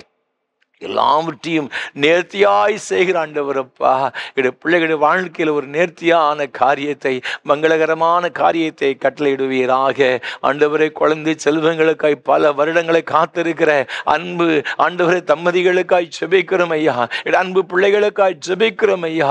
ஆண்டவரே, கற்பத்திற்கு உம்மால் கிடைக்கின்ற ஒரு பலன் ஐயா, நீ தருகிற ஒரு சுதந்திரம் ஆண்டவரே, என்னுடைய பிள்ளைகளுக்கு அந்த சுதந்திரத்தை கட்டளையிடுவீராக, அந்த பலனை கட்டளையிடுவீராக. தகப்பனே, உமக்கு ஸ்தோத்திரம், நன்றி செலுத்துகிறோம் ஐயா, நன்றி செலுத்துகிறோம். ஏற்ற வேளையில் உமது பிள்ளைகளுக்கு கற்பத்தின் கனியை கொடுத்து ஆசீர்வதிப்பீராக. பேறுகால நிலைமைக்கு அருமையான சகோதரிகளுக்காக ஜெபிக்கின்றோம். ஆண்டவர் உமது பிள்ளைகளுக்கு கற்பத்தின் கனி பூரணப்படி சுகப்பிரசவத்தை கொடுப்பீராக. வயோதிப நிலைமைக்கு அருமையான பெற்றோர்களுக்காக ஜெபிக்கிறோம் ஐயா. எங்களுக்கு யாருமே துணையில் சொல்லி கலங்குகின்ற அருமையான தாய் தகப்பன்மாரை கண்ணோக்கி பார்ப்பீராக. அவருடைய தனிமையான உணர்வுகள் எல்லாம் மாற்றுங்க ஐயா. அவர்களுக்கு நல்ல சுகத்தை தாரு, பலனை தாரு, நீடித்த சுகவாழ்வை தாரும் ஐயா. படுக்கையில் இருந்து கொண்டு கூட இந்த ஆராதனையில் பங்கெடுக்கின்ற பிள்ளைகள் உண்டு சுவாமி. ஒவ்வொருவரோடு கூட என் ஆண்டவர் இருக்கும்படி ஜெபிக்கிறோம் ஐயா. உம்முடைய அன்பின் கரத்தினாலே உமது பிள்ளைகளை தொட்டு ஆண்டவரே அவளை பலப்படுத்துவீராக. தனிமை உணர்வுகளை மாற்றுவீராக. பலவீனங்கள் மாறட்டும் ஐயா, போராட்டங்கள் மாறட்டும், மனக்கவலைகள் மாறட்டும். சமாதானத்தினாலும் பலத்தினாலும் இடை கட்டி கொள்ளுவீராக. நல்ல சுகத்தையும் நீடித்த ஆண்டவர் வாழ்வையும் நீர் கொடுத்து வழிநடத்தும்படியா நாங்கள் ஜெபிக்கின்றோம் அப்பா. வியாதினால் பலவீனப்பட்டவர்களுக்காக ஜெபிக்கின்றோம். ஒவ்வொருவரையும் அடைய கரத்தில் கொடுக்கிறோம் ஐயா. என்னென்ன வியாதினால் உமது பிள்ளைகள் பலவீனப்பட்டு சோர்ந்து போயிருக்கிறார்களோ உச்சந்தலை உள்ளங்கள் கர்த்தருடைய சுகமளிக்கிற வல்லமை இறங்குவதாக. உமது பிள்ளைகளை கர்த்தர் பலப்படுத்தும்படியே நாங்கள் ஜெபிக்கின்றோம் ஐயா. தகப்பனே, உமக்கு ஸ்தோத்திரம். எருசலேம் தேவாலயத்திலே ஆண்டு வந்திருந்த குருடரையும் சப்பானிகளையும் குருடர் ஆண்டவர் ஒவ்வொருவரையும் நடக்க முடியாத ஒவ்வொருவரையும் சுகமாக்கி வசனம் சொல்லுகிறதப்பா. அதே போல ஆறாறு பங்கெடுத்துக் கொண்டு ஒவ்வொருவருக்காக ஜெபிக்கின்றோம். ஒவ்வொருடைய பலவீனங்களும் இயேசு கிறிஸ்துவின் நாமத்தில் விலகட்டும் நாங்கள் ஜெபிக்கின்றோம். இயேசுவின் நாமத்தினாலே அவர்கள் பலனடைவார்களாக, பலவீனங்கள் மாறட்டும் இயேசுவின் நாமத்தினாலே. பிசாசின் போராட்டங்கள் விலகட்டும் இயேசுவின் நாமத்தினாலே. உம்முடைய பிள்ளைகள் ஒவ்வொருவரையும் ஆசீர்வதியும். நீங்க அவ்வாறு செய்கிற தயவுக்காக உமக்கு ஸ்தோத்திரம். உமது பிள்ளைகள் கையிட்டு செய்கிற எல்லா பிரயாசங்களையும் ஆசீர்வதிங்கப்பா. தொழில்கள் வியாபாரங்கள் செய்கிற பிள்ளைகளுக்காக ஆண்டவர் என்னென்ன வேலைகள் செய்கிறார்கள் எல்லாவற்றும் ஆசீர்வாதம் நிறைவாய் தங்கியிருக்கட்டும் ஐயா. உமது பிள்ளைகளுடைய தொழில் ஏற்பட்ட நஷ்டங்கள் எல்லாம் மாறட்டும் ஐயா. ஆண்டவர் ஆசீர்வாதம் பெருகட்டும் ஐயா. உமது பிள்ளைகள் ஆண்டவர் யாபேசின் எல்லைகளை ஆசீர்வதித்து விஸ்தாரமாக்குனது போல விஸ்தாரமாக்கும்படியா நாங்கள் ஜெபிக்கிறோம். தாவீதை போல வர வர விருத்தியடைய ஆண்டவர் அனுகிரகம் செய்ய வேண்டும் நாங்கள் ஜெபிக்கின்றோம். ஆண்டவரே, உமக்கு ஸ்தோத்திரம். நீர் அவ்வாறு செய்த தயவுக்காய் ஸ்தோத்திரம். ஏழைகள், எளியவர்கள், திக்கற்றவர்கள், அனாதைகள், விதவைகள் ஒவ்வொருவருக்காக ஜெபிக்கிறோம். ஒவ்வொரு கண்ணீரையும் ஆண்டு துடைக்கும் நாங்கள் ஜெபிக்கிறோம் ஐயா. இந்த ஆராதனை வேளை தாங்க முன்வந்த அருமையான சென்னை சார்ந்த இந்த ஓய்வு பெற்ற பேராசிரியர் குடும்பத்திற்காக ஸ்தோத்திரம் ஐயா. நேசிக்கின்ற இந்த அருமையான குடும்பத்தினருக்காக நீங்கள் கொடுத்த அன்பு மகளுக்காக ஜெபிக்கிறோம் ஐயா. அவர் ஒவ்வொருவரையும் ஆசீர்வதிங்க ஐயா. அதே போல சகோதரியுடைய குடும்பத்திற்காக ஜெபிக்கிறோம் ஐயா. அவர்களையும் நீர் ஆசீர்வதிக்கும்படி நாங்கள் ஜெபிக்கிறோம் ஐயா. நான் உனக்கு முன்னே போய் கோணாలను எல்லாவற்றையும் செவ்வையாக்குவேன் சொன்னீங்களப்பா. வெண்கல கதவுகளை உடைத்து இரும்பு தாழ்வு முறித்து அந்த காலத்தில் இருக்கிற எல்லா பொக்கிஷங்களும் தருவேன்னு சொன்ன வாக்குத்தம் செய்த ஆண்டவர் இந்த பிள்ளைகளுக்கு எல்லா ஆசீர்வாதங்களையும் சம்பூர்ணமாய் கொடுத்து வழிநடத்துங்க. பலவீனங்கள் மாறட்டும் ஐயா. உடைய பிள்ளைகளுடைய வாஞ்சைகள் விருப்பங்களை நிறைவேற்றி கொடுப்பீராக.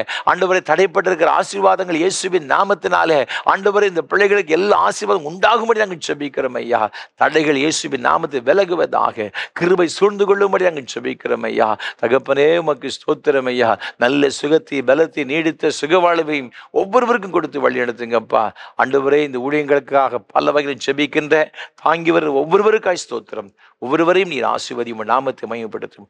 ஆண்டவர் இயேசு கிறிஸ்துவின் மூலமாக ஜெபிக்கிறோம் பரிசுத்த பிதாவே.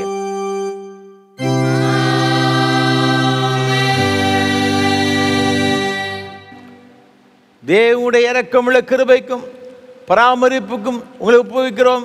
கர்த்தர் ஆசீர்வதித்து காக்கடவர். கர்த்தர் தம்முடைய முகத்தை உங்கள் மேல் பிரகாசிக்க பண்ணி உங்கள் மேல் கிருபை இருக்க கடவர். கர்த்தர் தம்முடைய முகத்தை உங்கள் பிரசன்னமாக்கி இப்பொழுதும் எப்பொழுதும் உங்கள் சமாதான சந்தோஷம் நீடிய சுக வாழ்வு கட்டளையிட கடவர்.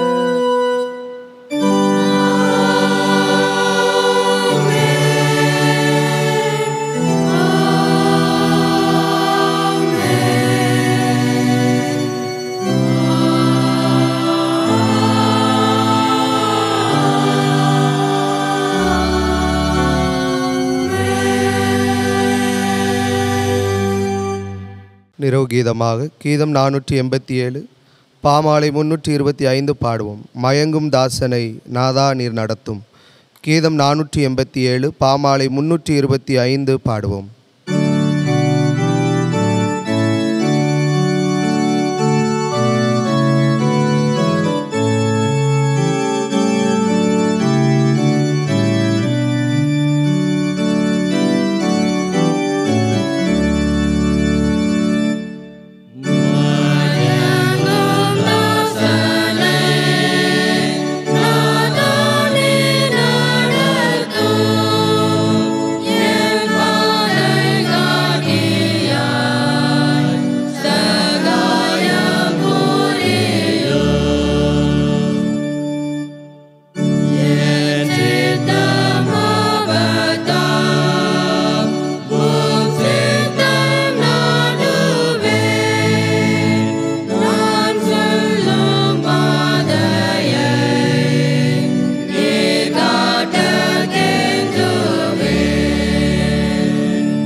பரிசுத்த பிதாவே, இந்த மகிமையான ஆராதனைக்காக உமக்கு ஸ்தோத்திரம்.